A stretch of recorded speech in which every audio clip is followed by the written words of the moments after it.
बॉलीवुड की रंगारंग दुनिया से आपको बताते चलें, सबा कमर और गुलकार बिलाल सईद की वारंट गिरफ्तारी जारी। लाहौर के जुडिशनल मजिस्ट्रेट ने अदाकारा सबा कमर और गुलकार बिलाल सईद की वारंट गिरफ्तारी जारी की। जुडिशनल मजिस्ट्रेट ने दोनों फनकारों के मुसलसल गैर हाजिर होने पर वारंट जारी किए। अदाकारा सबा कमर और गुलकार बिलाल सईद पर मस्जिद में वीडियो शूट करने के इल्जाम में मुकदमा ज़ेरे समाअत है।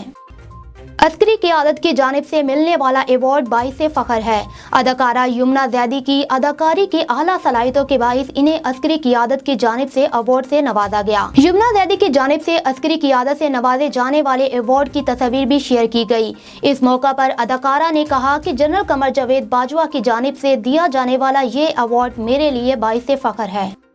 उमर शरीफ दिल की तकलीफ में मुब्तला, यादाश्त भी खराब हो गई। अदाकार और कॉमेडियन उमर शरीफ के बेटे जवाद शरीफ ने कहा कि वालिद दिल की तकलीफ में मुब्तला हैं, यादाश्त भी अब जवाब देने लगी।